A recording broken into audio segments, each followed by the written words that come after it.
Every time I come in here, even if I'm not like, hassling you guys and making you sit down and talk to me, I've been welcomed with a cocktail and say, how's it going, man? And I really appreciate that. And that's, I think, what makes craft and small business really special. Good to hear. Yeah. How does this guy affect your life? My life? He calls me the sugar man. You have been on Fox 6, I think, every morning. I think you're just making... Yeah, no, that's my gig. I'm actually here part-time. I do Fox 6 full-time. And yeah. It's only got about 25% of the grain bill been smoked, and then the rest is just malted barley. Pretty weird. I do want to start by saying thank you. You welcomed me to Great Lakes. I'm originally from Milwaukee. Nick, who's my on-site producer today, him and my buddy Sawyer have come here growing up. Obviously I'm biased, but my favorite distillery.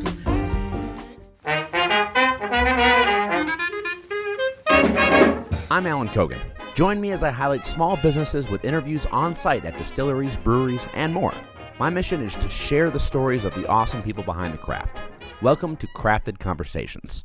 Well, Brendan. Yeah. Nate. Yep. Here at Great Lakes Distillery in Milwaukee, Wisconsin. Yeah. First of all, thank you for having me again. Thanks for coming down. I did my 12th episode ever of this iteration of the podcast with Nate, and my dad was sitting in the background drinking his gin Bloody Mary because he loved it. And that was before we were doing video. That was before we were really, we rebranded into what is now known as Crafted Conversations.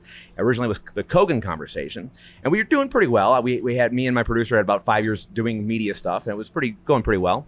And then your episode came out, and to this day, it is still the best performing audio episode that we have at over 5,000 listens. And now with the video, it's going to be the least performing.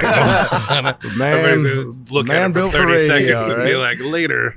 Oh, that's that guy. No, so we pivoted the video and up the budget a little bit, and they're doing some cool things, and I've gotten some good traction. And I think one of the things that I loved about this and our conversation is that, it's about community and sharing stories and sitting down and having a glass of, whatever. And not, I'm not coming here to tell you how to do your job. I'm not going to tell you how your whiskey tastes. Awesome. Because people do that. I have notes for your YouTube. Star wipe. Star wipe everywhere. Yeah. Just into stars, out of stars. That's what everybody wants to see with video. That's what it's all about. Listen, that might also not be in the budget. I think you can get them on MS Paint. Yeah. That's actually where I do all my editing. It's just Microsoft Paint. No, so I do want to start by saying thank you. You welcomed me to Great Lakes. I'm originally from Milwaukee. Nick, who's my on-site producer today, him and my buddy Sawyer have come here growing up. Obviously I'm biased, but my favorite distillery. And every time I come in here, even if I'm not like, hassling you guys and making you sit down and talk to me, I've been welcomed with a cocktail and say, how's it going, man? And I really appreciate that. And that's, I think, what makes craft and small business really special. Good to hear. Yeah. How many views do we need to get before we start seeing money on this? He's playing the long game. Nate's always playing the long game. He's kind, and then he brings out the checkbook. He says, come on, baby. I'll let you know when I start making money. There we go. But gotcha. From me and Grant, my executive producer, and Nick, I do want to say thank you. And we got you a little special gift because nobody needs gifts. Oh no, it's too bad. This one's drinkable. There you go. On the last episode, you did say how much you love your Lefroy. I do. So, which one? All right. Picked a good day to show up. Oh, boy. Yeah. A little scotch drinking. Does that mean I'm going to wake up with sandpaper eyeballs tomorrow morning? Oh, there we Some go. good old-fashioned Lefroy 10. Nice. Oh, yeah, baby. So that is for you to enjoy. Thank you. We can crack it later if you want. Yeah. But I know we're probably breaking Wisconsin laws being... No. Are we breaking? No. We can have other people's booze here now. We can have other people's booze. Yeah, we can open Whole it. big law change going on. I mean, that's not how we'd be supposed to procure it, but... This legally came here by a distributor, I promise. I actually am the TTB. There you go. A representative of the TTB. Damn it. We're fooled again. 7th time this month. Well, anyway, still thank you for putting up with us. All right, appreciate it. Thank you. I'm going to turn to Brendan because you're new on the show. Yeah, you have been on Fox 6. I think every morning. I think you're just making these nice cocktails. Yeah, no, that's my gig. I'm actually here part time. I do Fox 6 full time, and that's the name of the game. I come here, hang out, go back to Fox 6. I love it. Well, tell me a little about yourself and your background in Great Lakes and all the good stuff. Yeah, I've been at Great Lakes for 11 years now. Came on board with Guy in 2013 and started as bartender, tour guide, and now I run the bar upstairs. It's just it's a great room. The space is designed to be welcoming. It's a circle bar. Right away that took me in, and it's just a room that people feel comfortable in, and that's our mission, and that's spirits definitely help that mission, is making people feel comfortable. But the idea that people find us approachable, and your intro before of the place feeling welcoming, whether it's downstairs or upstairs, that comes from the top with Guy, is that it's just a comfortable environment where people can get together, tell stories, have fun. That's the nature of drinking. If you're not doing it that way, you're doing it wrong. The number of stories I've told and then stumbled out of here. Well, no one stumbles out of here. We walk very head high out of this place. Yeah. Well, how does this guy affect your life? My life? He calls me the sugar man. I just he makes everything cocktail sticky. making is a sugar man's game, and if something's sticky, I just go to him. Yeah, the sticky man has come to play. He's the one person here that makes my life miserable, because the more that he's good at his job, the better I have to be at mine. Like, if he sells more, well, I'm gonna make more. So we figure out the next way to make more. We figure out the next way to save money, giving him enough, alcohol to sell it upstairs. So, like, ways to save on. The one thing we did with the packaging of this place, like, where I just bleed off out of the bottling tank into what you need for upstairs, has saved us probably thousands of dollars by now. Yeah, that's just a more eco-efficient way of doing things. Yeah.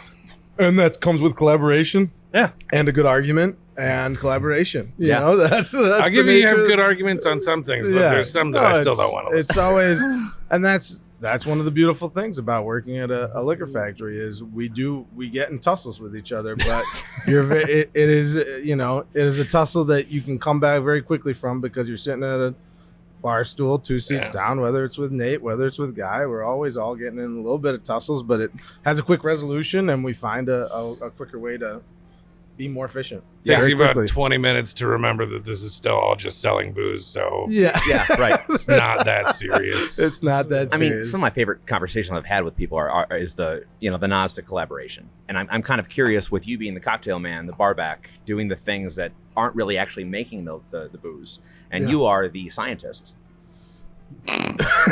He's a scientist. No, I agree. It's a science.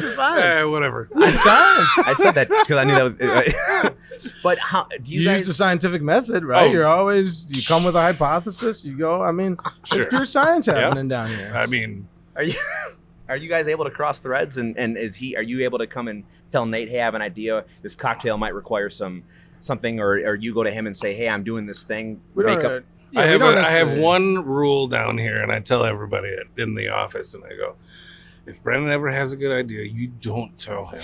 You don't tell him he has a good idea. It's a bad idea. But like, sometimes he has good ideas. Never have I told him that. No, it's reasonable. I wouldn't either. I wouldn't either. He's gonna get a big head. I got a large ego out of the gate. I was born with one.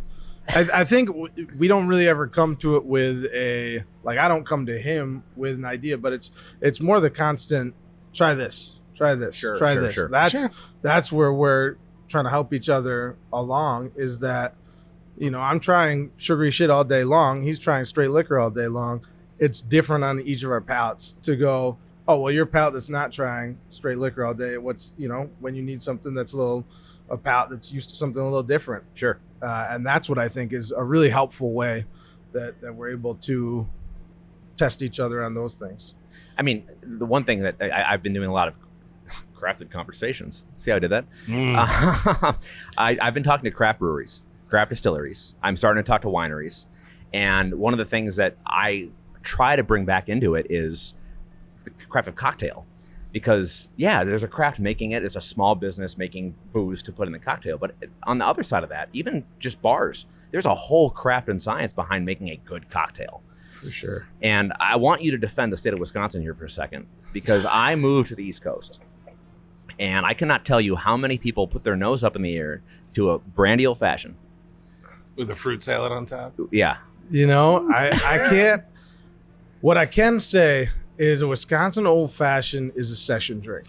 Yeah. And it's made like other places in the country, they go to a tavern for an hour. Sure. And that's their night. You know, honey, let's go to the tavern. You go, you have one, maybe two. She drives you home and call it a day. The Wisconsin is built around a tavern culture where you go out for 4 or 5 hours. You can't be sitting on a classic old fashioned. You can't have a straight liquor, little sugar and bitters to cut it, and have 4 or 5 of those. That's just not going to work. So I think the Wisconsin old fashioned, where it does, it can lack a little bit of the sophistication. It comes through in its utilization of a session, and it's like session beer, right? We don't use that term. We use it all the time with session beers, but we don't use it. This is a session cocktail. Yeah. It's like, what's a highball? That's a session cocktail, right? Bit of bourbon, orange liqueur, club soda. Guy's been railing on me to get ABVs on our cocktail menu for about 3 years. So you should be seeing that by January 1, that our cocktails will feature ABVs on them. I think it is an important part of the conversation. Sure. When it comes to cocktails and craft cocktails, is what is this doing to my system, right? And how is that happening?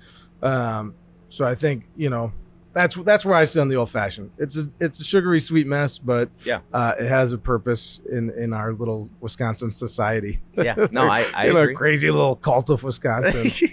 It's great though.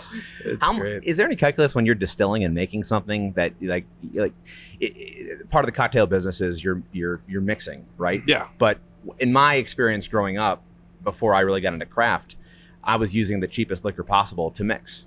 And then if it was expensive, how dare you mix it?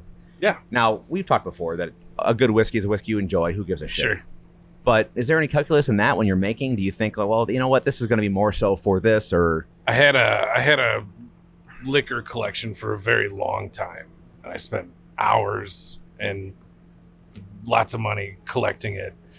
And then one day I gave it all away. Because it's just, I don't know, I just flipped. It's money sitting on your shelf, and okay, I'm going to look at that, but ooh, I got one pour of that left. Yeah. It's all made to be drank. Yeah. Like, it's all made to drink it how you're going to enjoy it. So do that. Have fun with it. My liquor cabinet at home right now has like 3 bottles and like usually one experimental that I'm working on here that I just like to pull a little taste off every once in a while. But it's never been over, I don't know, 5 bottles for the last like decade. Right. Just because, like, if somebody's going to take the time to make that, the next person, the consumer, should find a way to enjoy it. Sure. Done. Like, you can have the world's best liquor collection. Oh, I have 300 bourbons. Well, how much do you have of that one over there? Oh, I got a half ounce. I'm saving it for a very special day. Well, when's that special day going to come? I don't know. The day after I get hit by a bus. Yeah. So I'm with you a little bit, but don't you think you've become a little jaded staring out of liquor coming out of a still? Well, yeah, I work at McDonald's and I like to go to Burger King for lunch. Yeah. Like, That's actually a good There's question. a Nate, how are you whole- doing? What? How am I doing? Yeah. I'm fine. Like But staring at don't know, stuff it's- coming out of a still, it does lose its, you know, the industry has created a whole thing of this mystique of trying to grab these treasures and everything like that. And you're staring at it come out of a still all day long. And I do think, I mean, there's some great, I don't know, a blessing in that you've been able to cross the path of like, it is remembering it is all this, like, at the end of the day, this is poison, right? I mean, we're talking it's poison. You know. Everybody knows that now. But And I think that's becoming more part of the conversation across the country, is that you can do this, but hey, guess what? you're gonna feel it. Yeah, it's And balancing act. now everybody wants to know like how much they're gonna feel it. Right. So, like I don't know. I like to tell people the story of years ago.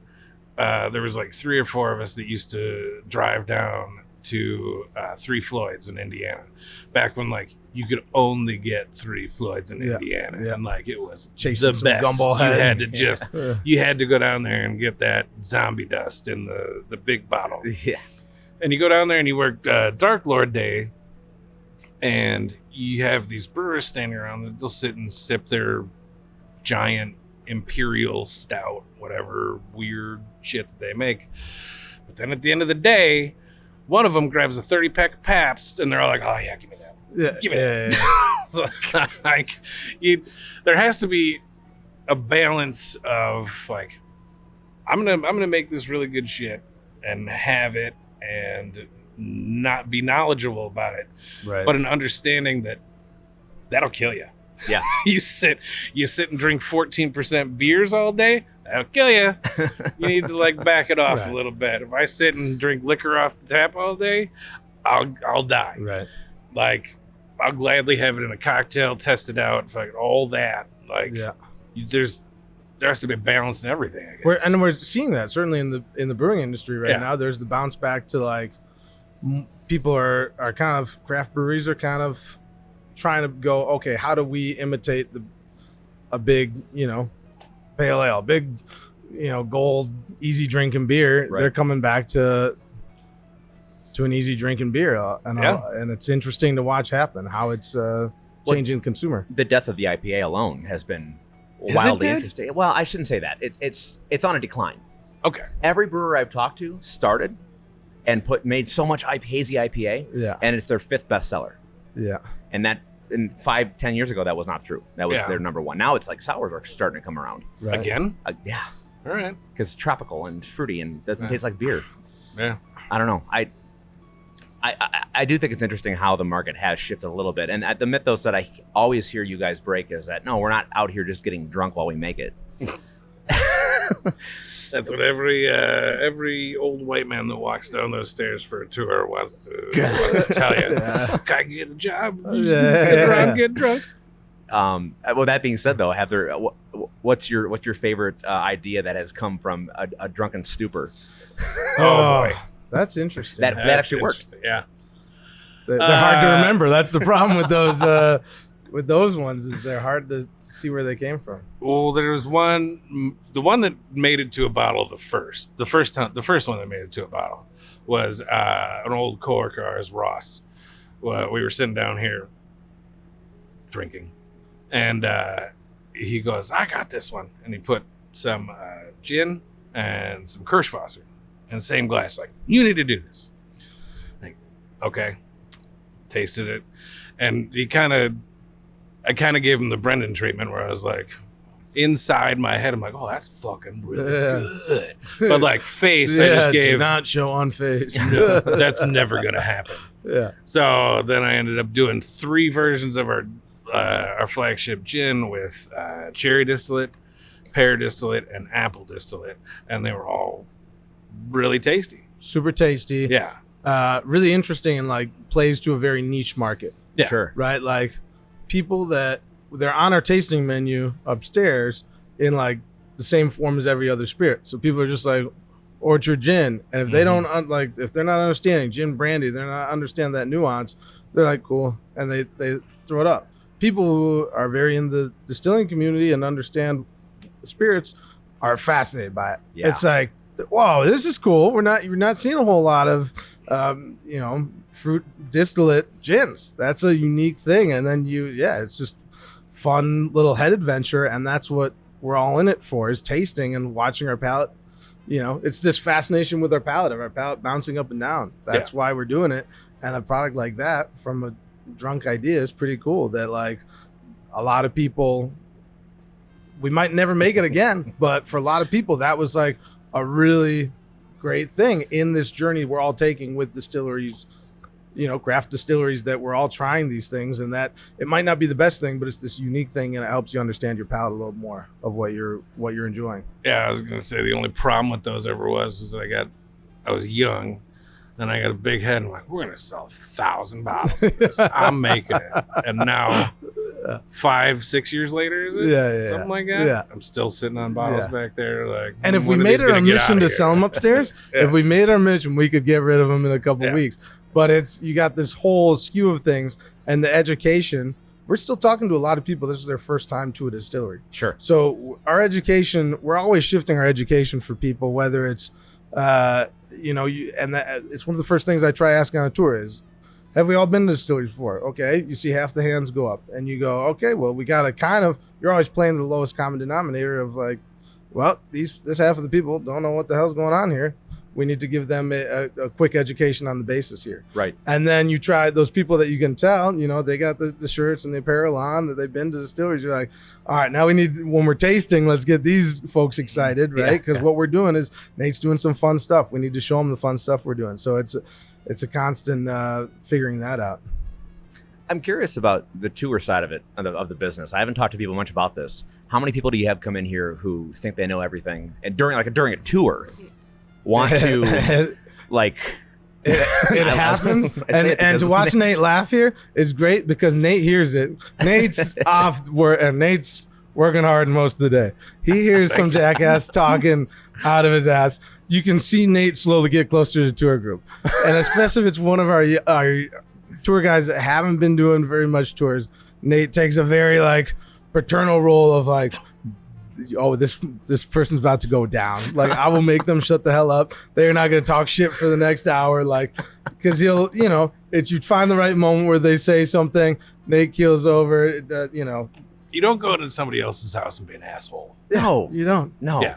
So the people that come in here and try to make tour guides feel like shit for what they don't know, they can all go fuck themselves. Camera A, you can all go fuck yourself. I didn't know this was a fuck kind of podcast.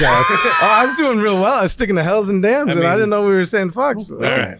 I brought out the scotch, and Nate's like, I'm swearing. We're Scotch folk here. All right. I like that.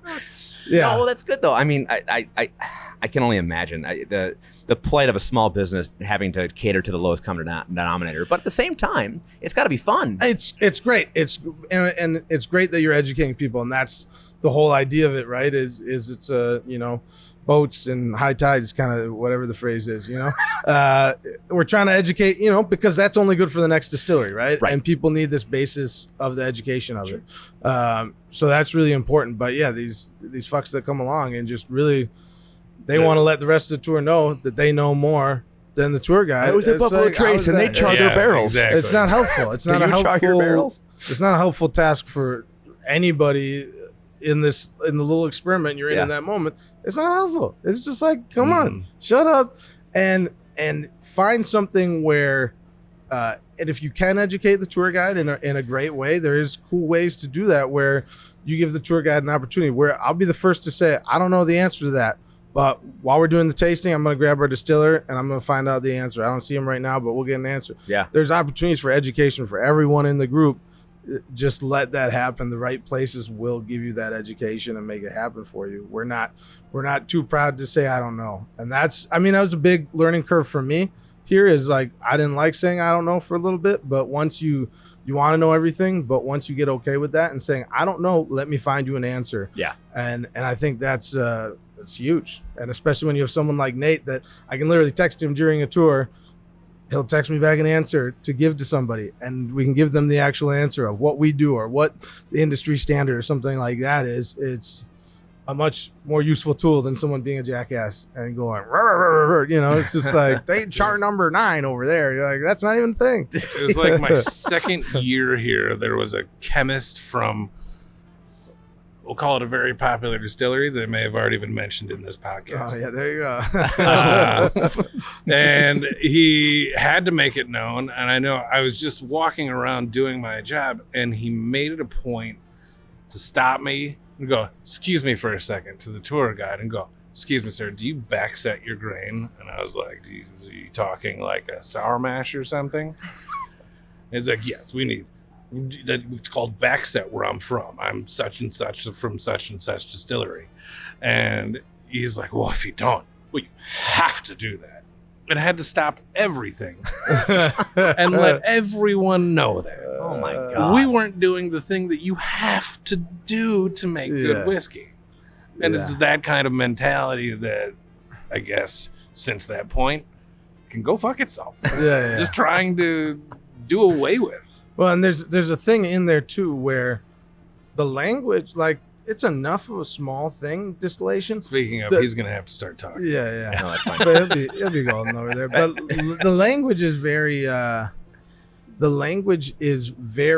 it's not set. People are using all kinds of different language. Like the folks distilling down, Nate learned a lot of this in a bubble. You're not learning the exact same language to talk about this as folks down in Kentucky. Right. True.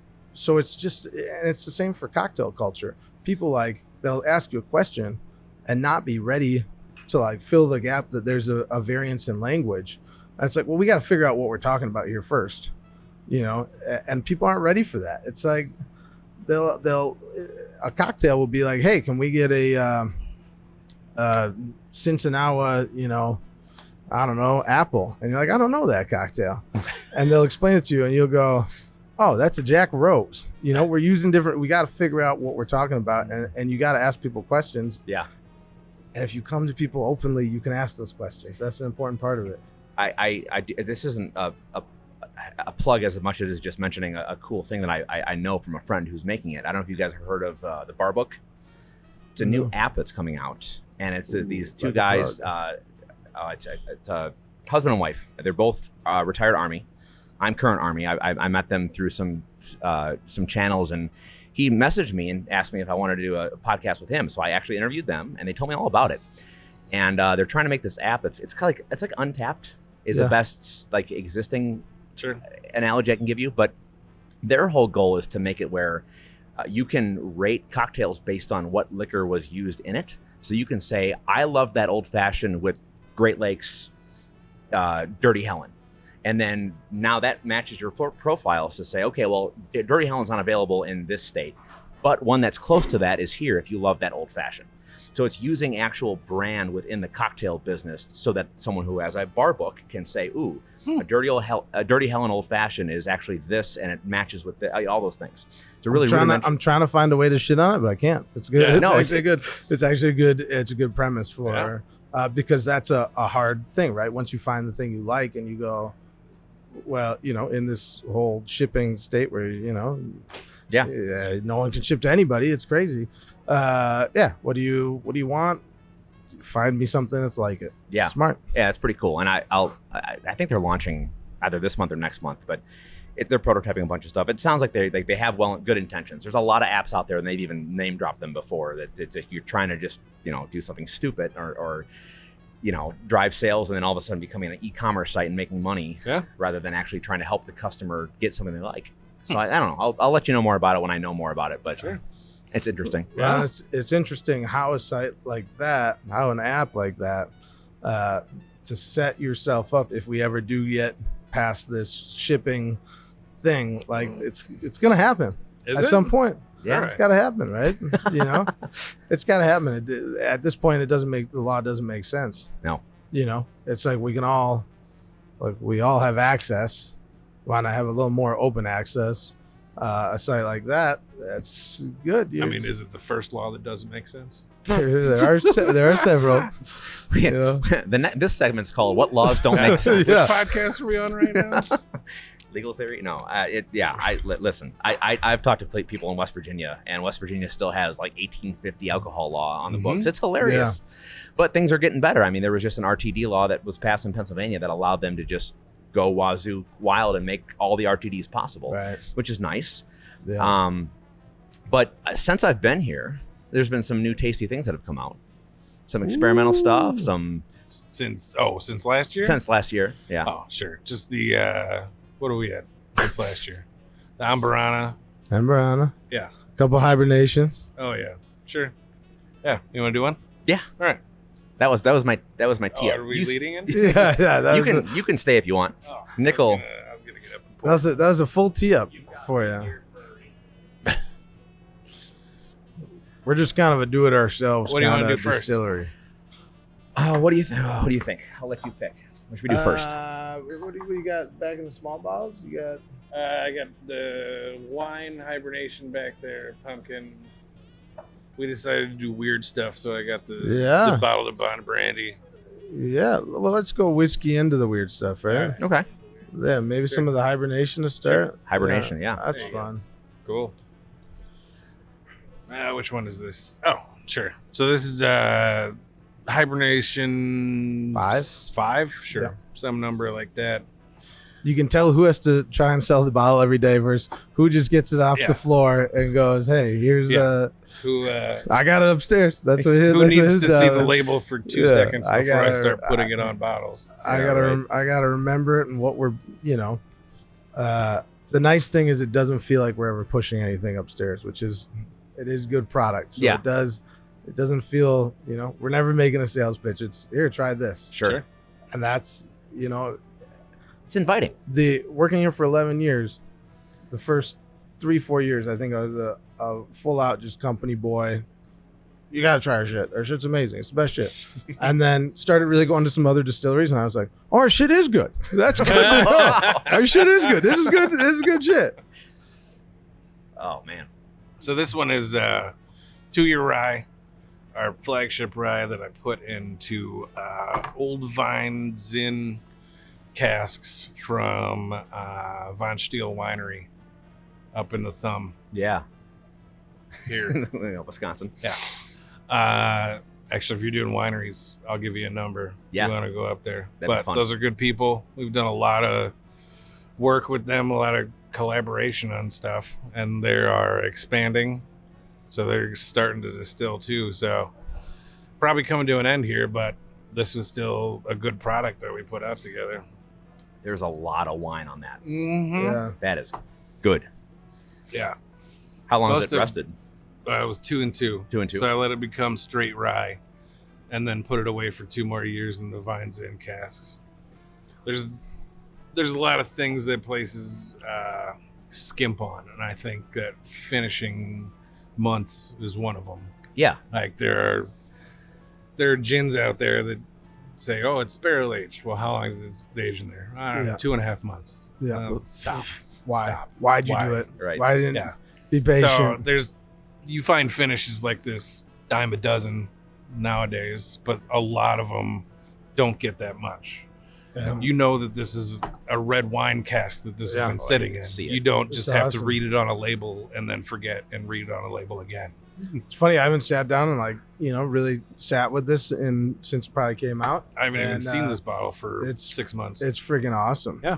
Oh, it's every time you guys have a hibernation cask, I text Nick, who lives locally, and I'm like, you need to go over there and get buy 2. One for me, one for you. I will pay for it. Yeah. No, I'm glad you brought your gin up, because your gin, you have the 2-year and then the bottle and bond 4-year. I have a 2-year, I have a 4-year, and I also have a Zinfandel barrel. That's right. That's Yeah. right. I think I've name dropped you to every distiller I've talked to about Sure. the gin. Yeah. Because not often do you see a 4-year-old bottle and bond gin, and it tastes like candy. We are a land of ginovation. Yeah. It's innovation. That's the thumbnail right Yeah, there. right. But I don't like gin, and I love your gin. That's So- everyone that walks in the door, Right? Or Yeah. at least 80% of people. Yeah. They go, I had my grandma's Gordons, and it made me Yeah. hate Christmas. Yeah. Oh, try this one. Yeah. It's not Yeah. going to taste like hating Christmas. Yeah, right, And then right. if they don't love the regular unaged gin, you put the barrel aged gin in, and they go, "Oh, now this is sipping gin, Yeah. right? This Yep. is gin I can sit on. I can have this for a couple hours." You can make your old fashioned with that gin. Yeah. Oh yeah. So So it's a great old fashioned. was it a happy accident that the 2-year was the sweet spot for resting, or was it like you just pulled it out of the barrel and said, "Yep, here it is"? Yes. Yeah. Okay. Yeah, I was gonna say, Nate lives in a At what world of point did happy you start accidents. testing more barrel pulls when you were like, "Oh, we're at a year already. Maybe we should." Here's the thing. I had a goal. Okay. And my goal was I don't even know if it's on the market anymore. Rusty Blade out in San Francisco. I don't know. And this was the gin, the barrel aged gin specifically, was the first product I got tasks with here. So I spent a lot of time here under my predecessor Doug, and the barrel aged gin was my baby from jump, because wow, Let's just leave it at that. And so I messed with the herb bill a little bit on it. I found a couple that I liked, and Rusty Blade out of San Francisco was top of them. So that was the bullseye. Okay. And so the longer you let it sit in there, I wanted that color because they have like a rich, deep color. A lot of ones you see on the shelf are golden at best. Golden or pink at best. And I wanted the color. So when I took over, we went from making like 3 to 4 barrels a year to like 12. And just so that you had so much and you didn't have to bottle it like all the time to keep it in the bottle, that it got the age on it. Right. We did we split casket too. We started split casking and putting one new barrel, one used barrel. So it gets a lot of whiskey flavor and it gets a lot of char flavor at the same time. And then we started seeing the results that I want. So we just went with it. Yeah. And then further down the line, we go, I don't want to write a number on every single one of these bottles. You need to redo that part of the label. And I think it was Ross again that asked, like, hey, are all these barrels getting dumped 2 years? Well, yeah, probably by now. And he switched it to that. So it's just what's on there now. Yeah. I think technically, like, the last one that bottled was like 3.5. Oh, wow. Something like that. Okay. And then the bib followed very much in a timeline of the bib laws changed, and you were able, you had something. That was one of the things that I used to like to squirrel away and put in a corner when I could hide stuff in here. And now that the big men know about it, and now that he's missing out, putting it in making money off of it. So I think it was 2020 the laws changed. I think so. And he comes down here all excited, like, when can we have a 4-year gin on the market? I was like, I make a label tomorrow. 2 days from now. Yeah. Like, I have a 5. It's gonna be 6 in 3 months. Hurry up. It seems like there should be like a phrase for that. Distillers forgetting and leaving things in a corner. It seems like that's a beautiful little thing. Like, I sent it off to Disneyland. You know, like, that's where you leave barrels that like you just want to go and find 10 years later. Everyone I've talked to has a story about that, where they squirrel a barrel away and they forget about it. I talked to a distillery in Maryland, and they were making a bourbon cream, and the young barrels that they were going to use for their bourbon cream were too hard to get to. So they're like, well, I guess we'll use our 6-year. It's great. Well, listen, it's great. It's great bourbon cream. Man. It better be. That's some expensive stuff. Yeah. No, I mean, I love hearing about people experimenting and then forgetting about it and finding it, and then it's a gem. Yeah, for sure. Well, there's also a rule that in this business, like, when you find something that isn't good, just throw that in a wooden barrel and then check it next year. Yeah. Give it a little time. If it's not good after the year, you go, I'll just leave another year. And keep doing that. Should be good with Coke, right? Yeah. Yeah. See, good mixer. That's good. That'll be a good whiskey sour, right? When Nate concocts new and exciting things like this, do you have a whole marketing plan on what to do with the cocktail, like to celebrate the release of this? Or how does that all? Always for a release party, we go really heavy for the release party and try give. We got such a good regular base that shows up for new products. We really try to honor that and go, what can we do that's fun, what's interesting, and try to make it kind of exclusive. Those cocktails are going to be there for the night, maybe the couple of days after. Sure. But then, you're kind of on your own in terms of what we'll make a Sazerac. I'm still making Sazeracs with that upstairs, and regulars are loving it. But really, the first couple of nights, try to really have fun with it and just get those folks out and, get their heads going creatively. A lot of our regulars are big cocktail folks at home, and so they'll come in with, have you tried it in a da-da-da? I'm like, I have not. I will. Yeah. It tasted like shit. No, I'm kidding. It always tastes good. No, but it tastes good. But no, it is, new release parties are super fun. It's like it's always something I want to make sure I put the right amount of effort into. And it's always, you're running on that date, okay, here's when we're releasing it, and you got to make sure I got to leave 3 days before to actually make sure I'm making a good menu. Our bar is built for volume upstairs. We do have a big tour business. We need to be able to push out cocktails. If there's one bartender up there, they need to be able to serve 20 guests in under 3 minutes. That's what it's built for. So when we have releases, we really try to take our time and make sure they're unique cocktails that people will enjoy. For sure. I'm curious too, when you do the hibernation series, for example, since it's here, do you already have a we're going to do this X many barrels of this because it's a limited release, right? You're not going to have it on the shelf all the time. Do you kind of base it off of previous numbers that say, hey, you know what, that was really popular, we should probably have more of that? It's still going to be limited, but not as limited? Or do you just, is it day by day? There's things that we taste and are great. And be like, yeah, I'm doing that again. And there's things like this that are good and I like it and whiskey nerds like it. And just the barrels for this one are harder to come by. Right. So it's the ease of use. It's the, how fast it goes is a big one. Are we still sitting on bottles of this thing? We got a couple left. So right now this one's been out for 6 months. Yeah. And if we have a couple cases left, we got a couple. I don't think we're pulling from the stack anymore. I think upstairs we're less than 24. There's no good reason to be in a hurry to do that again. Right. You do something like the Black Friday bourbon that we put out last Black Friday with the Imperial Stout barrels from Lakefront, and that's gone in a weekend. Yeah. Right. Well, yeah, guess what? I loaded up 2 weeks later, some more barrels with that. So, and it's Hey y'all, Alan Cogan here with Crafted Conversations. If you want to support the show and the mission of sharing the stories of craft, head over to buymeacoffee.com/craftedcombos.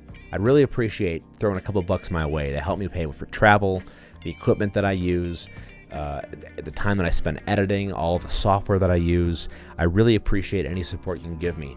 And if you can't afford a couple bucks, at least give me some feedback or go over to our YouTube and subscribe or follow us on Spotify. Anything helps to make sure that we share the story of craft and give these small business owners a little limelight and get them out on a platform that really showcases what they're doing. I can't do this without you guys or your support, so I would really appreciate you pitching in and helping out.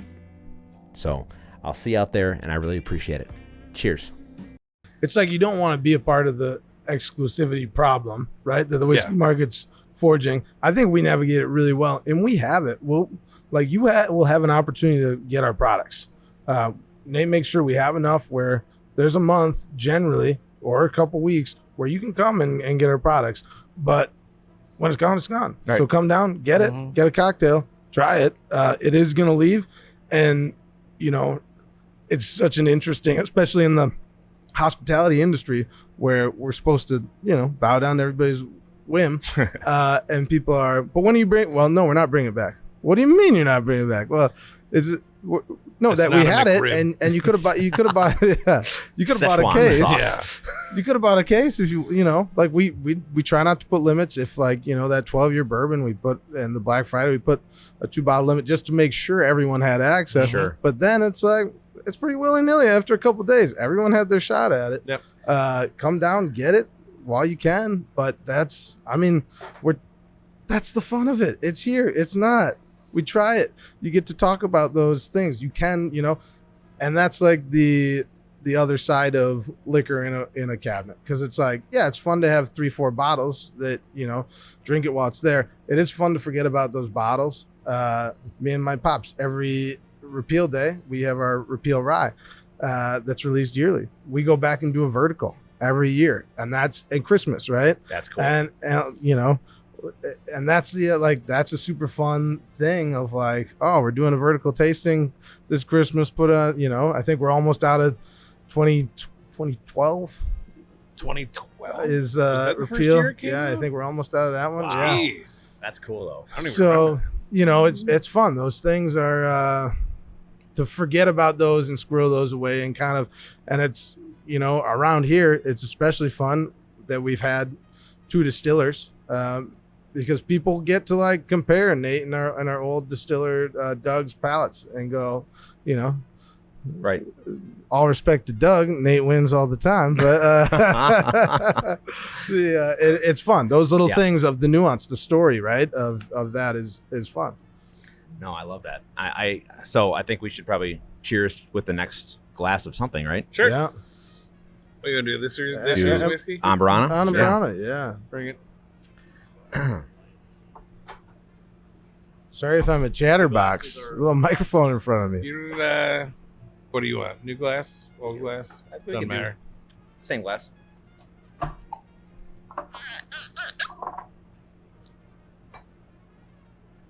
I got really lucky. I wasn't home for the Black Friday release.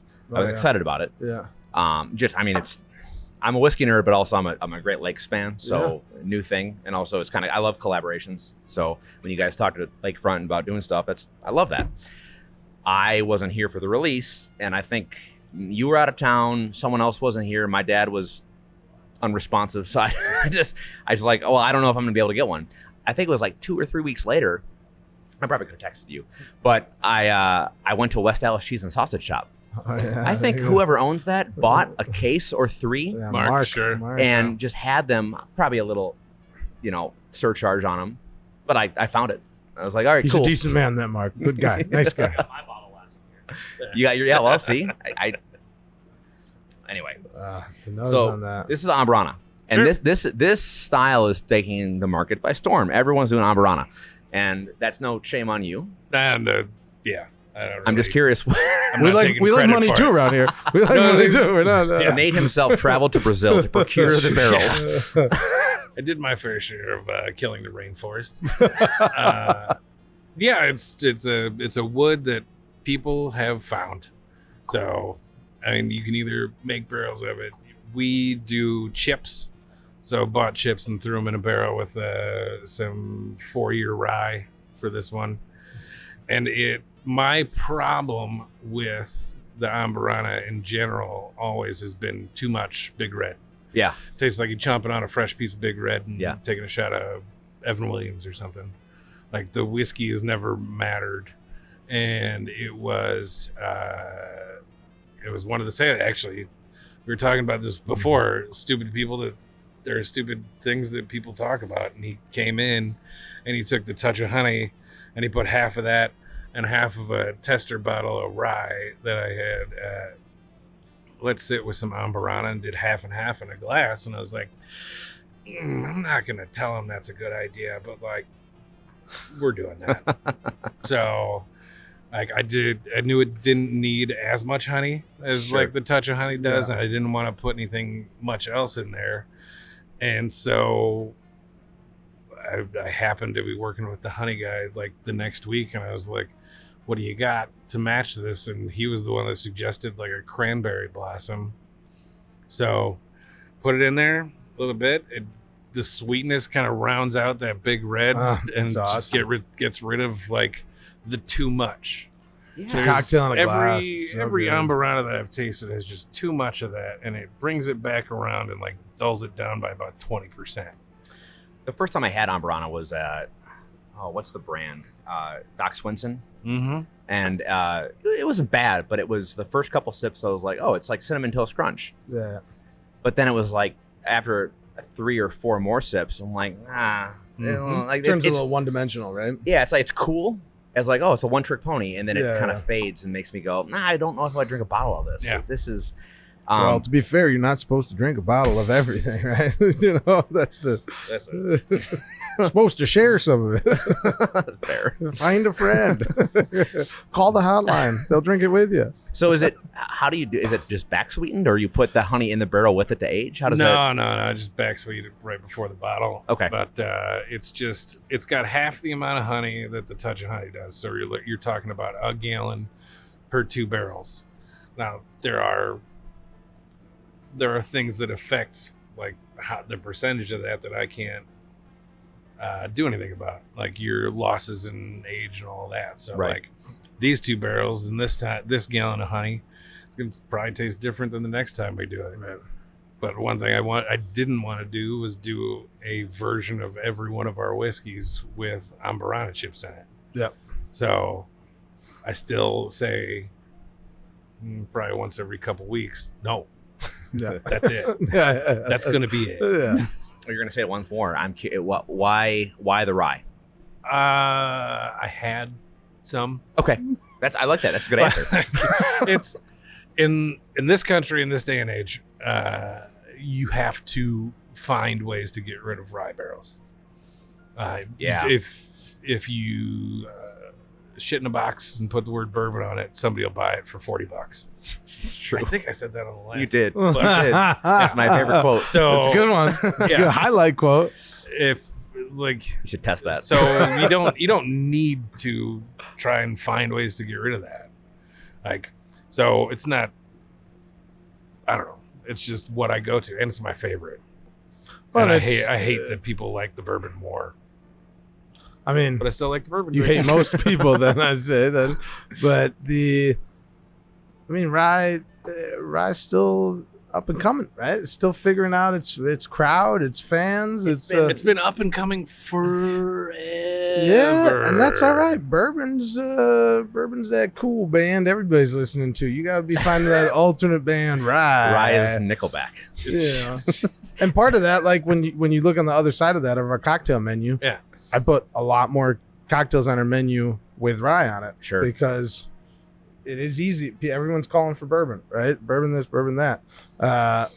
So we try to push rye on our menu as well, just to get, and you're making conversions of people slowly but surely. People go, oh, rye is not what I thought, and that a lot of that is that we only really had this one rye in the country, right? That we were all drinking the same rye, Mhm. and then you get something like this, very different. But even our straight rye, our bottled and bond rye, there this mash bill Nate's using on those 100% rye.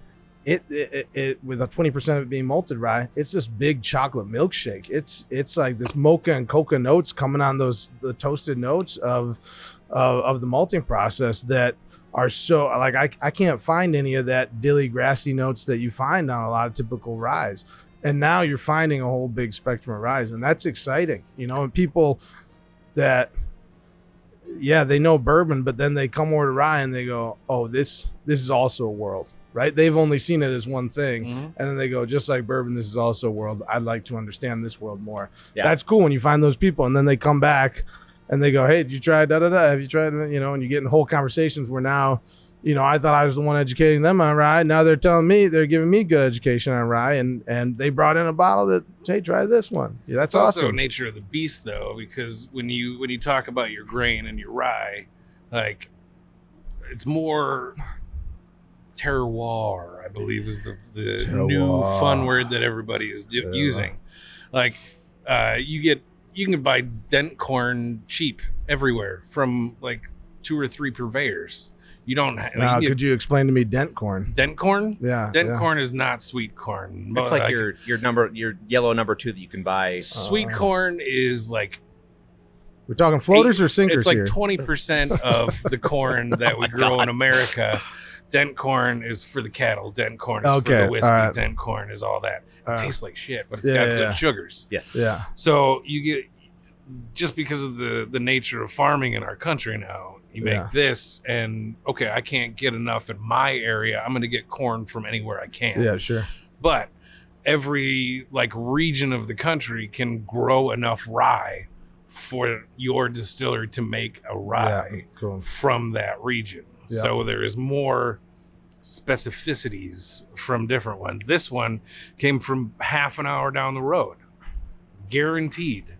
So like it's what it is. Like your bourbons are going to taste more the same because over 51% of that mash bill is going to be corn. And if your area doesn't have enough corn, I bet you can make a phone call and get some corn from over there. Whereas the rye, there's not that push because America doesn't make everything with it. You don't make corn syrup like all the bullshit that we do with corn. Right. Right. So you can get the rye that you need to make your rye from your area, guaranteed. That's cool. There's a distiller I talked to up in northern Pennsylvania, up in the sticks, like just south of the New York border. And no distribution, just has a tasting room. And he his original still, which the ATF actually slapped his hand on, was welded together with his brother from old water heaters. It worked, but no. He didn't know that he had to like do permits and things. So that was hilarious. But now he actually has a proper still and is doing some good stuff. But he still gets his corn from Tractor Supply. It's just feeder corn. Yep. Yeah. And like Nate said, it works. It has sugar. It can ferment, and it's not bad. It's just not, but it's just really easy to get corn. Mhm. And I've talked to a lot of people that like J. Henry's a good example where they have a specific strain that they got from UW-Madison, and they recreated that from the 70s and all these cool like super chemistry things and biological whatever, which is really neat. Mhm. And I mean, how much of it does it matter to you to educate the people who are drinking to have like, I use this very super nice varietal of whatever, because I've heard it both ways. Like fuck that, but also it's fun to teach. When I hear people talk about the varietals of rye and whatever name, that's fine. Sure. Awesome. Great. I'm not going to go out and fact check you. Like, that's fine. I'm not going to go to your farmer and make sure. I'm going to trust you to do that. So, cool. Great. But, like, I go out to my farmer and he's like, I have this fine strain of rye that I've been growing for this many years. Like, Sounds great. I trust you. I trust that guy to be an expert in his field so that I can act like an expert in my field and tell the next guy exactly how much it is. So I can't retain enough knowledge to know what varietal of rye that he's growing out there. And in the end, like, it doesn't really matter. Right. So, like, he's going to grow what's best for him. I trust him to have his head on a straight. Just on down the line. Yeah. So it's just companies that you trust doing and people that you trust doing things the right way. Right. I don't go to Tractor Supply for my corn. Yeah. But I'm not going to tell that guy that he's doing the wrong thing because It's good probably spirit, got a good price at Tractor Supply. And here I thought I was going to out Great Lakes. You like our bourbon? Well, guess what? Guess what? No, I mean it's an interesting balance. I think like a big part of what I try to do in my education, if you would call it that, would be to remind people we're talking about an agricultural product. Yeah. Right. That's a massive part about it. But there is going too far with that, where wine has gone and has had to pull back, and people got so annoyed in the wine game. It had to pull back that it wasn't an approachable thing anymore. Where it's like, whoa, shut the fuck up. Don't actually get I don't even know the pH of the soil. Like I was just drinking wine. I was having fun over here. The place where coffee's headed these days. Right. Yeah. Like your single farms and your single grower. Yep. Right.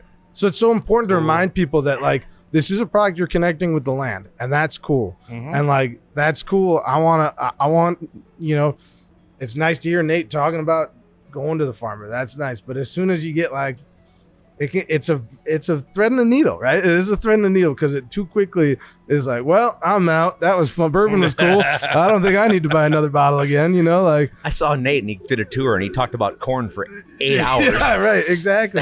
It's just so fine, that line of, and it's doing it in the right tone and the right conversation and making sure that's what people want to hear. Right. If like you got, you're speaking to a bunch of bachelor party on a Saturday at Great Lakes Distillery, they don't want to hear shit about that. They want, Yeah.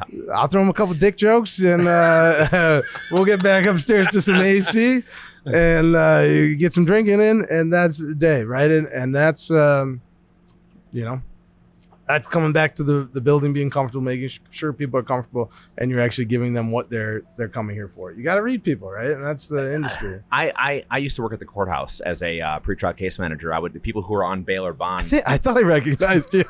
I knew it was coming. Yeah, I thought I recognized you. You see it coming. And you just let the train wreck happen. So at the beginning, you saw my eyes go wide, deer in headlights. At the beginning of the episode, I gifted Nate a bottle. Here is a subpoena. Yeah. I've been waiting for it. Yeah.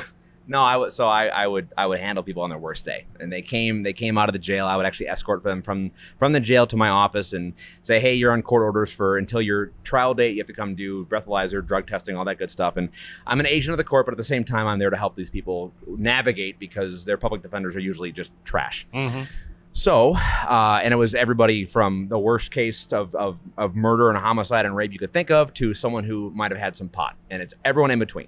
It was quite the wild job, but you have to meet people where they're at. And I think that I've taken so much from that job, and that is my biggest mantra for everything. Not that distilling is analogous to, well, maybe it is. To No, I think it is. I think it's massive. But it just like you need to be able to read the room, and that part of that hospitality is like, okay, I have a bunch of people who are at a bachelor party. Good example. The last time I talked to Nate here, I think it was like the week prior, I was in town for a wedding, and we did a bachelor party, and we did the bachelor party here, and I just said, hey, what if we go to Great Lakes Distillery? And sure enough, well, you weren't the tour guide, so I won't shit talk you. But I know I was not in a state of mind where I'm going to come here and listen to varietals of corn and rye and the malting process. And it's like, here's a quick 1, 2, 3 about fermentation. Yeah. And then we're going to get to the tasting part. Yep. And that's important. The tasting portion is important. I didn't mean to like emotionally drown us in courtroom drama, but no, I love it. Criminal justice major over here. You oh, there you go. Talk my ear off about it, you know. What could have been, I always say. Well, shall we cheers the next one? Yeah. What's up next? What's in the fun bottle? What's in the unlabeled bottle? The unlabeled one? Oh, that's one of those ones that I make and squirrel away. Yeah, let's throw try. away. Probably coming out later this year. Let's try. Okay. I'll get a freshy glass. Squirrel away. That Brazilian oak is strong. This is a malt whiskey, 100% malt. I just remembered it was over in our barrel house this year. Oh, I've been seeing that one on shelves for a while. We'd had a local barbecue joint smoke a bunch of malt to use in this one. Okay. So it was just an effort in Scotch, and it ended out all right. So this year, I think we're going to have it in like November or something like that. But oh, wow. It's only got about 25% of the grain bill been smoked, and then the rest is just malted barley. It's pretty weird. What's that? That nose is wacky. Yep. It's different. I'm glad I only made one barrel of it. It's like graham cracker, like. Oh, that's way different. Mm-hmm. Only 25% smoked? Mm-hmm. That's noticeable. Yeah.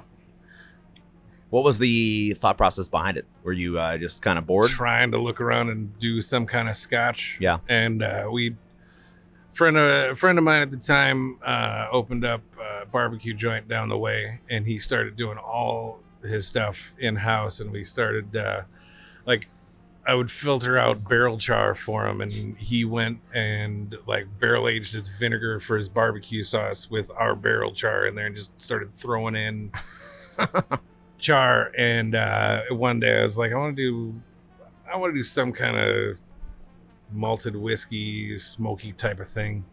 And he was like, I've never put grain in the smoker. Like, well, all right. So we took him 400 pounds, smoked out the flaked malt, and it shows up. It shows up, it does its job, and it's lasted about 7 years in that barrel. This is 7 years old? Yeah. Wow. Yeah. So, yeah, it was about 2017. Yeah, it's been up on there for a while. Is it a like an old bourbon barrel or a new fill? It was a reuse. Back then, we didn't buy as much new barrels. So it was a reused, probably bourbon barrel that we had in. It's going to own the tongue a little bit. Yeah. I like it. That's exciting. It does the things that Scotch does, which makes me happy. Yes. But I don't need to make Scotch here because I feel like we have one or two things on the shelf where we already have to explain it to people. Yeah, This is what we do. This is what we do. This is why it can't be called whiskey. Whereas Scotch, like if you can't put the word Scotch on there, Well, why? I was going to ask you about that too, because since we last talked, and I've been traveling a little bit more, and I run into the American Single Malt Commission and the uptick in single malt desire. Mm-hmm. I've run into a bit of a divide in the market. People think that if you're going to say something is single malt, it should be any single malt. But on the other hand, when you say single malt, people think, well, that means barley, which is Scotch. So the American Single Malt Commission is drafting legislation that I think they're going to finally pass it this year. It's been 2 years in limbo. It usually takes 2 to 3. Yeah, that it's going to be 100% barley, malted barley. Because when you're a Scotch drinker and you see that on the shelf, you have to play the market. Now, if you want to do 100% malted rye, just call it 100% malted rye. Has that gone into your head a little bit? Because now the market, like there's bourbon and rye's kind of rise a little bit, but then all of a sudden single malt came out of nowhere and said, hey, we're here too. I mean, it's always been there, Well, but yeah, it's yeah, just people that learning about it. And the internet. The American Single Malt Society. Yeah. Yeah, we took notice a couple years ago when they put out this press release like, we're talking about adapting rules to make this. I'm like, okay. So that means they're going to do it.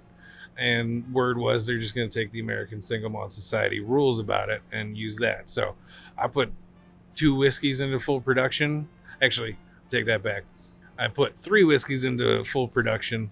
2 of them will be under the American Single Malt rules. And the third one you kind of spurred. But it's that one right there. That rye, baby. That is all malted rye. Yeah. Oh. That's 100% malted rye. So that one hasn't hit a bottle yet. I've got a dark chocolate malt where we started. I came up with a malted barley grain bill, and somehow I was reading one day that like most of your porters and stuff, like your Guinnesses, only have like 5 to 7% dark chocolate malts. I'm like, that's not enough dark chocolate malt. We're going to go 25% dark chocolate malt. Make sure you hammer home those bitter notes. Yeah. Who knows if that's even good yet, but it's just sitting over in the warehouse waiting for these people to... Yeah. That's the fun of the whole thing, though, right? Is someone has to put that forth, right? Yeah. And it may as well be us. Yeah. Right? And that's where we're at in the industry of like, you can throw like, and the beauty of us having developed this following that's like along for the ride, right? Like, Sure. This will come out, whether or not like, that's a tough one for me. Like, I'm still trying to understand if I like it or not. I think I like this. I don't actually know if I like this or not. Like, it's a lot of the smoke on there, but like, it's good. It's very enjoyable. Whether I drink a whole bottle, that's I don't think you ticket. can say it's a lot of smoke when you're sitting in the presence of one of bad Shit, boys dude, right side here. by side with Lefroy. No comparison. This isn't your Fox 6 News segment with Brendan. Try to keep it really PC on there. You know those Fox folks. You gotta keep it in the belt. It is way different, and that I'm excited about this. I'm a little speechless, and I'm not going to try to give tasting notes or any of that crap because I don't do that. But because I haven't really had a single malt from you guys, and you don't do Never it done one. right. So We did. I take that back. They tried one yeah. long time ago and did little like 375 bottles. Well, and we had Menominee Valley malt. Wait, what? was that a malt? Really? Mm-hmm. No, there was a rye and there was a bourbon of that. And we had a malt. Am I forgetting the one? Yeah. Oh. That's the rye up there. I could even make a run in remember. the big man's office. There might be a bottle of malt I don't up even there. remember. There was a 10-year malt. But we haven't had a regular one on the market. It There was never one that was here and put gone. into production. We had a 10-year Yeah. malt that was on the shelves for a Oh week. yeah. Yeah, Menominee 10-year Valley old? malt because we had we had a. And so, distillery memory. Never trust somebody that works at distillery's memory. I always say I inherited from our boss. There's my shitty memory. But I think we had a 10-year Menominee Valley malt, a 7-year Menominee Valley bourbon. Then we did release a 12-year Menominee Valley bourbon. And then we had a 10-year Menominee Valley rye. Oh yeah. It's the best I can remember. But we have had a malt. Sure. Okay. It came and went quicker than Sure. quick. What's we have 1 barrel of this. Yeah. What's if it's successful? Are you gonna do like small 375s, or are you gonna try to do like No, it'll all go in 750s and sell it out of there. We might have 200 of them. Okay. Yeah. But it's just one. It's a thing this year that we're looking around the barrel house, and I was like, I think I like it. should probably get rid of that. It's been around for 7 years. It's not. We're not going to get any more of it. It's not something that I've kept into production, so it's just going to be a one-off thing and done. It's pretty cool. Yeah. Nick, you better be on standby when this comes out. I'm here for it. I can drink that from now. Yeah, that's your bag. Uh-huh. Fantastic. Oh, that's cool. That's awesome. I love that.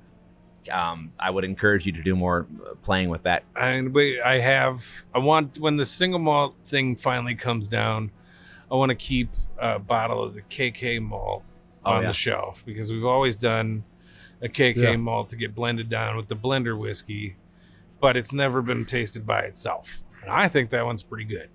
So I want to do one of those. I got the dark chocolate set up, and I also have another malt sitting over there. I think you poo-pooed this idea when I brought it up one time. So I'll bring it up again because I'm sure that'll go well. But the idea of, our KK whiskey is a blended whiskey of a bourbon malt and rye, right? I think a very fun Christmas product would be each product by themselves, and then at home you make your own blend. Like a dark and tan? Sure? Like a black and tan. Are you sure you had that idea? Yeah, I had that idea. I've been running around here saying that for like No, 10 I had years. that idea. No, that's my idea, and I think you poo-pooed it. I think you said as soon as the blenders for KK started being old enough, like I think 2 years old. I Because think as soon as I said the word box, you were like, "No, we're not. Oh, yeah, I'm not putting it in introducing a box in the No, bottling no, no. line. No. I will What do you put- mean a box? I will put 3 bottles Oh, on the yeah. shelf, and you can buy all 3 Yeah, you buy bottles. them You can separately. buy it. That's fine. Yeah. That's fine. You want to heat shrink wrap those together? Great, awesome. Do that. I think that's But like a really fun idea that we haven't really seen the market really play on that much yet. I mean, obviously the Infinity bottle's out there and people are having fun with that. But the idea of like, here are 3 products, make your best blend, and then like we have the internet, right? Everyone's jibber jabbering more than ever on the internet. Like, tell me what your blend is. Like, what was your ratio? And then like, what a cool thing to be talking to your Uncle Greg who lives in Washington. And Greg's like, no, try this ratio. And then you get to try it. Like, what a cool way to connect on, oh, wow, my blend was way different. You got to try it this way. Like, I think that's When they make those things where you put the bottles upside down, and then it's like you could have a Coke bottle and a Jack Daniels bottle, and then there's definitely distilleries that have make your own gin things. where right. they just have I've seen the make your own. I've distillates seen a from lot of other the make ones your that own you gin put in. stuff. Yeah. Yeah, So I see. maybe it's just ease of making. Like you can make a distillate for a make your own gin in 2 days. Yeah. When there's so much whiskey sitting around that like you have to put it in a pack and say blend it yourself, like maybe then that'll start taking No, but over isn't the that market. what the whole industry is about though? Is this, like we talked about earlier, it's community, it's stories. It's like, if I can do something like, and we're trying to educate people more, right? That's the whole nature of the game. And blending's such a part. It doesn't feel like blending's that much a part of the conversation in the US as it has been, for Scotch and things. Like, where I don't think blending's, obviously it's being done, right? Yeah. We know there's master blenders out there. It just doesn't seem like it's part of the conversation that much. right. And I think that's maybe the next emphasis of the conversation is these people that are blending. And I'd like to experience what being a blender is like, Oh, wow, that's the note I'm trying to pull from there. I think that could be a unique thing. For just $9.95, Nate will come to your house and blend your whiskeys Oh, from your shelf. yeah. I know Nate's rates. Nate's rates are much higher than I've been to his $9.95. house and I think I stole tequila. Yeah, he did. He took a whole bottle. And will you have it? He stole a bottle of tequila Oh, no. and a squatty potty. He stole a squatty potty. You know what it's like when your coworker steals a squatty potty? It is embarrassing. It is embarrassing. That's a personal attack. Yeah, that is a personal attack. I love my squatty potty. I got a hemorrhoid the next week. You're welcome. I did not. Not since high school. Well, I think we're about to traverse into the weird, right? All right. Yeah, baby. Bring it on. Somebody's been drinking since 6 a.m. Fox 6, baby. Let's go pumpkin first. There we go. That's fine. It's fall. You too can be here at midnight when I close the bar and see what kind of shape Yeah. I am in. I didn't wear First my car Uggs. Milwaukee auto at 7:30. Yeah.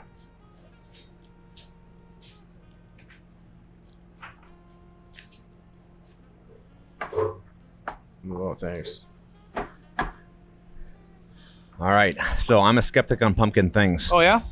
So this is year 15 of us doing this, and it's one of those things that I was talking about where we have to explain this to people every single time somebody Thank asks you. about it. Okay.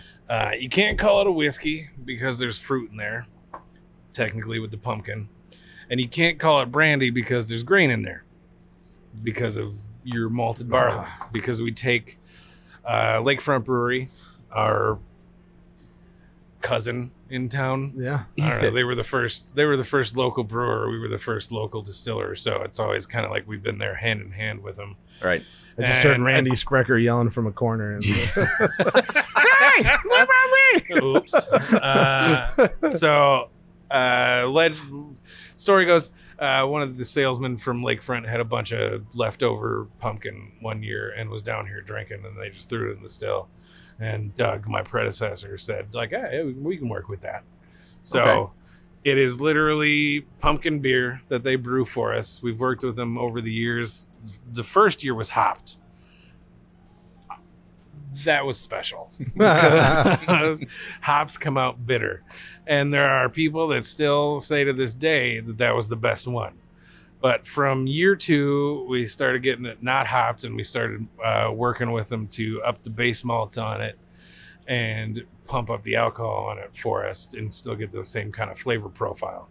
Yeah. So it's literally a distilled pumpkin lager that we then age for as long as we can. I think this year, the blending rule goes, you grab the last oldest barrel you have and then fill out your proof gallons everywhere else. So this year, the oldest barrel we have is 2015. Wow. So Wow. there, for this a lot year's of blend, math. not this one, but this year's blend that's going to come out in September, we'll have a 9-year-old barrel in there of this stuff. Is it the same mash that they're using to ferment their beer? Mhm. You're just taking the same mash and Mhm. just distilling it. They do everything for us. Oh, I see. This is my Oh, I favorite product to make because I like the way it makes this place smell, Yeah. and I also like the amount of effort I put into it. I go, ring, ring, could you make some beer for us, please? I don't hate that. You shouldn't. It's It's good. It's a good product. It's I'm not really a pumpkin good. guy. I'm Sure. not. Yeah. I'm not a pumpkin guy. Sure. I'm not wearing my Uggs today. My Han Solo costume. And that Um, attitude right there, we have seen blowback from because we had this out before the rise and fall of pumpkin flavoring in this country. Right. Like we had this out 2-3 years, and then it was like, oh, pumpkin everything. Let's start in fucking middle of July. PSLs everywhere. Blah blah. And then the year after that, the market for it crashed, and I only sell about 1,000 bottles to 1,200 bottles a year now, which it did good for it because now everything ages more. I don't have to put Yeah. out. No, it's turned into I don't have to put out quite a thousands of bottles, It's a but delicious like product. we do. There's different barrel finishes in there. This is the same brewery that did the Imperial Stout that we did the Black Friday with. There are a couple. Those are some of my favorite single barrels out of this blend. Is the ones that we take their stout beer from, and put this right on top of it. And so it's a thing that's different every year.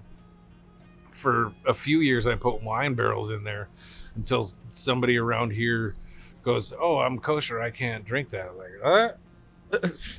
What? It's like, yeah, if it's somebody's winery that isn't kosher and it's not Manischewitz wine, they're like, see. yeah, I can't have that spirit. I was like, well, I guess I'll stop doing that. Yeah. Because you don't ever want to cut anybody out of the market. But Right.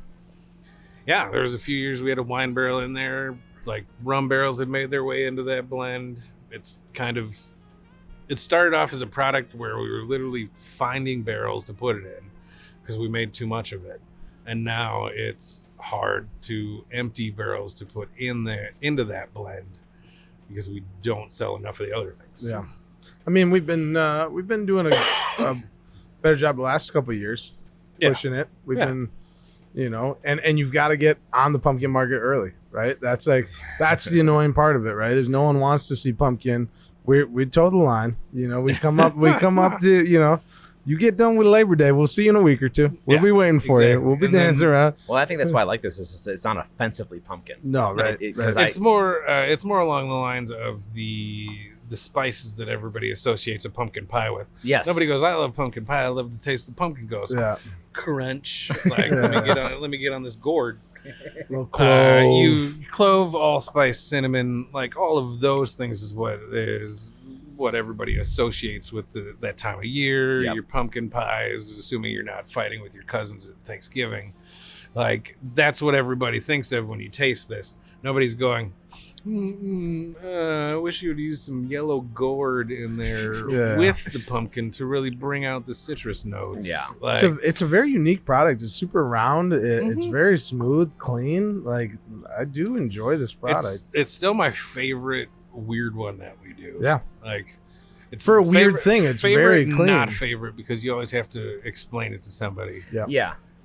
Is it only available during the season or? Like I said, we put together like 1,000, 1,200 bottles. It usually comes out front of September. We do a big harvest party. Yeah, we do a harvest block party out front. Little quick plug. Yeah. September 20th. Chicken Wire Empire. Nate's boy Pete Henry gonna be coming down. Big old party. My boy Pete. Yeah. Right. Good old. It's gonna be a hootenanny in the street. Big old block party. I love it. I love it. But we try to push it out there, and then the goal is to be out of it by Thanksgiving. Yeah. That's our hope. Yeah. If you have a bottle after Thanksgiving, you're not going to sell it for about 6 months. Yeah, Yeah, nobody between Thanksgiving and Christmas, nobody wants. It is funny. Anymore. We do get people in the tasting room though that like come in like wide-eyed in the middle of April, and they're like, "You got some of that pumpkin?" We're like, "No, what time capsule did you just get off?" They're like, "We heard really good things about that pumpkin." Like, I don't know who you've been talking. Like, I'll go scrounge in the basement. I'll see what I can scrape up. Like, we can probably get you tasting or a cocktail. I don't know if we're gonna get you a bottle, but God, it's March 17th. I need that pumpkin. Yeah, exactly. But you're always gonna have fanatics like that. But that's we've been working, and that's part of the collaboration. Nate and I've been working on amounts on what we're trying to move and having that conversation more between upstairs and downstairs. What do we think we can push? And actually kind of putting some goal to it of a date that like we'd like to see this.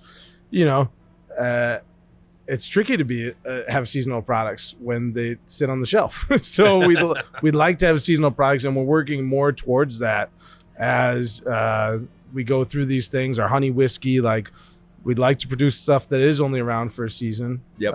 And then grab it. If you don't, you got to wait a whole calendar cycle. Well, I think, it's an important part too, as a small business in the craft market where you have to fill the register and sell things and still pay your bills. Right. As the bills get more expensive every year we live on this earth. You're still able to play a little bit.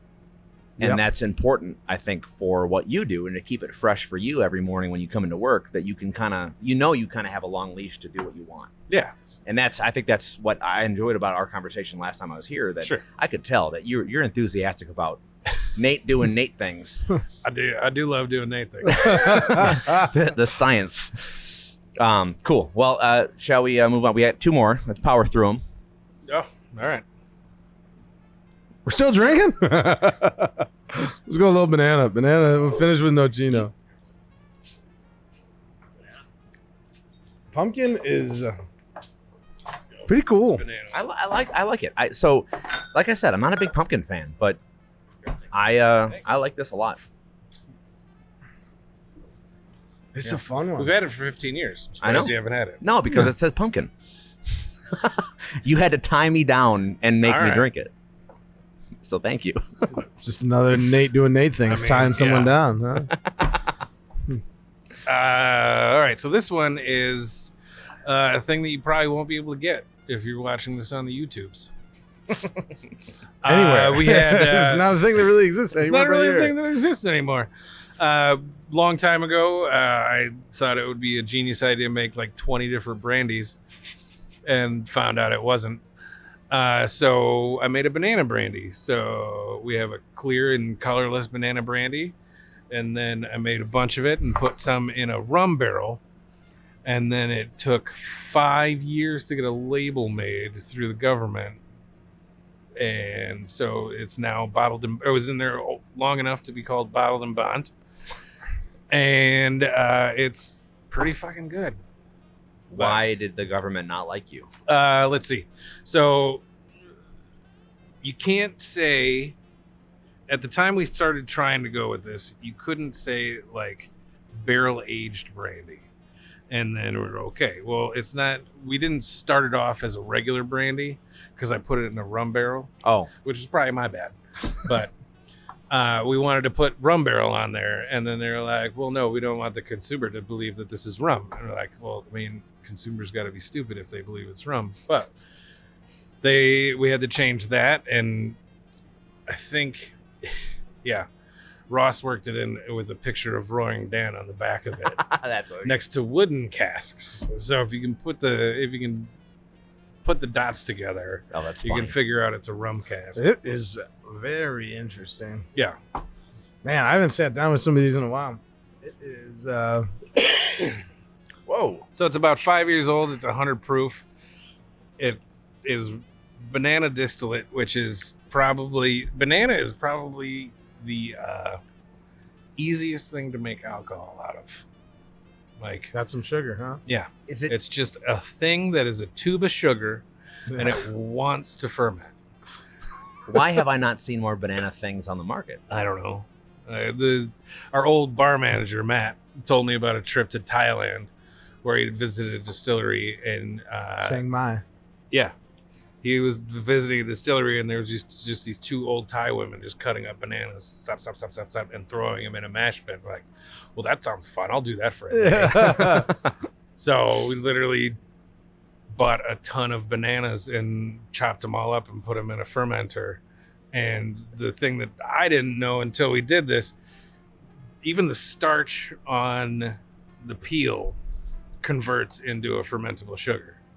So if you sit there and you let it go for 3 weeks and blend it, the peel becomes paper thin. And you can rake them out of there. It literally took a yard rake to rake the peels out of there when we had to work it. Yeah. And the alcohol on there was like the highest of the brandy that we had done at the time, and still. So we still have it back there in the cage to sell as a unaged spirit from that same run. Wow. It's just got a lot. It's so unique. Well, I It's first of unique all, enough to only do it once. yeah. Are there other fruits that you could play with? Oh, I've got fruits All and of it. fruits. Fruits and fruits. Fruits and fruits. We are in Milwaukee. All right, here's a question for you. Speaking of fruits, Mm-hmm. now it'd be a better question tasting our apple brandy. But do you think there will be a time where we will get into single varietal apple brandy? You think? Thought about it. You think the world is ready for that? Is that? Do you think? And not just saying here. Do you think that is a product that will come to market? I don't think anybody wants that. I don't think- we I know don't think now, enough right? people But would in want that. 1965, there were 4 guys that liked bourbon: Greg, Tony, and Terry, and Bill.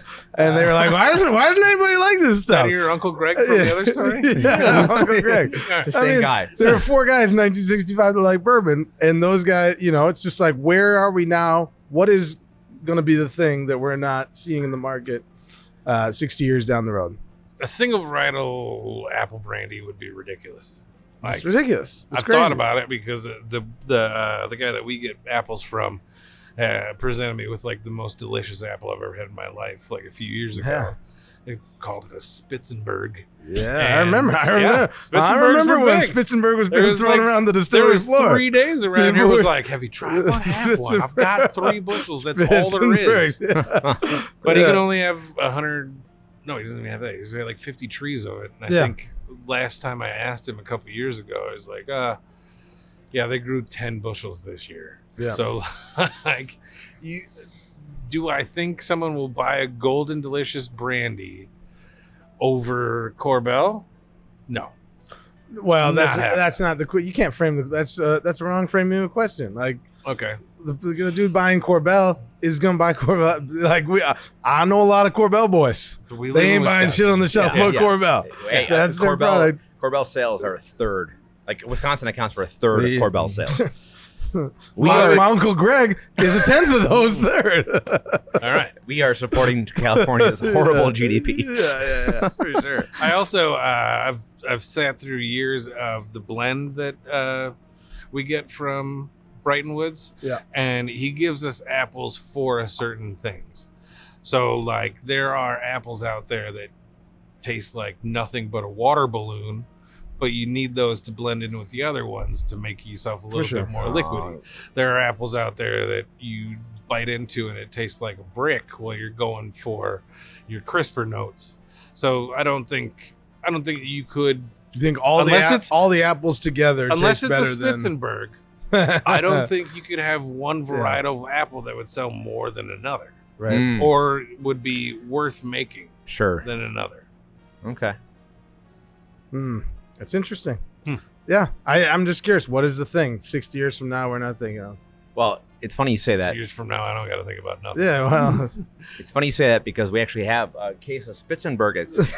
yeah, I get would cooking, wheeled out. get a couple of cooking, those buddy. right now. No, that's awesome. Well, this brandy is unique. I first of all, I obviously you can ferment anything with sugar, but Yeah. I wouldn't even thought of bananas being super easy and Nobody does. yeah. My favorite Bib banana brandy story Oh boy. is this gentleman, and the man's well known in the gin world. John something, I believe is his name. He's a 3-piece suit kind of guy, and he's an English fella. Very nice gentleman, very very nice. He came over for ADI from England. He was going to ADI, I think it was in Washington D.C. maybe that year, something like that. And you're talking about someone that really takes the tasting experience all the way. He went over to the corner of the room to try his gin. He didn't want to hear my yibber yapper and affecting his taste buds. That kind of shit. I ruin a lot of things. But what did he leave here with? He's the man of gin. Yeah. And he was, loved the gin, amazing gin. Tried all of our gins, loved them. But he left here with a bottle of Bib banana brandy. And he went, I can't wait to taste everybody at the conference on this Bib banana brandy. It's in the distilling world, this is such a ridiculous item. Yeah. That it exists. That's Yeah. almost that's That's kind of almost what I it. look Almost for extent. because Yeah. I mean you can have a rye whiskey. Everyone will have a rye whiskey. You can have a bourbon. Everyone will have a bourbon. What did you make Right. that nobody wants to buy? Yeah. I want to try that. Yeah. one. Yep. What's kind of weird have What you did been you make cooking once here? that nobody wants to buy Yeah. that you didn't make again? I want to But try that one, we're almost out of it. And it's taken a little bit, but taken a it few has, years, yeah. there's a lot of those people that come in and go, that's ridiculous. If you know Bottle and Bond, if you know the story behind it, fruit brand, it's just a ridiculous product. And it plays so well in cocktails. That's what's fun. It is a fun cocktail spirit. What was the tiki party last year Yeah. when you made banana racks? Banana racks with it were Racks awesome. were the shit. Yeah, Sat we're around drinking with this banana guy in racks? there, Yeah. like, Oh, that sounds good. Yeah. at a banana tiki racks are party, awesome. like you get a nice highball cocktail. You're like, yeah, whatever. Yeah. There's all kinds of fruity tooty things, but how do you do stiff at a tiki party? Yeah, Well, I'll tell you how. yeah. There's definitely a couple of people at that party that didn't figure out that like it Banana was racks still were a straight. highball. Yeah. I thought they were having another pina colada. Yeah. Yeah. No, you're having straight liquor there. my Yeah. friend. 2 drinks later. Yeah. No, banana. It Probably helps sales. Yeah. Well, so now I require you now for the rest of the episode to talk on an English accent because that was just fantastic. That's Nate's like, that's a Tuesday. I don't need it. Yeah. That's what he calls Gin Tuesdays. Oh, how are we all doing today? It's a marvelous day over here, isn't it? Just say that's not a knife. That's all you really need to do to get the accents going over there. What I just saw was, you ever see that meme with the dog and the helicopters of Vietnam? Like, the PTSD. Yeah. I can imagine. Well, guys, I this has been an absolute pleasure. I mean, it's always good to see you guys. I mean, I come here all the time whenever I'm in town to make sure I give Milwaukee my love, and you guys have my heart because Great Lakes is doing awesome stuff. Thank you. And your Appreciate enthusiasm, it. you talk about it, and whether behind the bar on Fox 6, or actually making and doing the science of chem. I really appreciate your kinship and spirits, and I look forward to what comes down the pike, especially that single malt. But Yeah. I thank you for your patronage and coming on the show, Thank you. and thanks for Pleasure. having me. A delight. I'll Maybe be in the back. fall next time. Yeah, I'm Yeah, sorry. A little cooler. A little cooler. Listen, this is not the last time you will see me here making you go on camera. No, I'd like to sweat less the next time. How yes, about that? no, it's the same. I'm You wearing look pretty jeans. when you sweat. I can CGI. For an extra cost, I can make you look like George Clooney. No thanks. George Clooney pays to look like me, motherfucker. Casamiga. You tell this guy you can say the F word once. Yeah, I like it. I like Out it the good. window. Yeah, I love it. Oh, Oh, man, I love a good F word. I Well, love it. Brendan, It's Nate, delight, man. thank you It's so much. delight. It's been a pleasure. Yeah, pleasure having you And around. I'll be back. I'll be All right. back. We'll be here waiting. All right. Cheers, y'all. If you enjoyed this episode, I'd really appreciate a follow and share on social media, subscribe to our YouTube, and be sure to give us a rating and review on your favorite podcast platform. Everything you see and hear is out of pocket for us, including travel. If you support our mission of showcasing the amazing stories behind these small businesses, do me a favor and head over to buymeacoffee.com/craftedconvos. Buy Me a Coffee is an awesome way to help creators like me with simple one-time donations or a monthly contribution. Every dime goes into giving these breweries, distilleries, and more some much-deserved limelight. If you have any questions or concerns, please reach out. Cheers!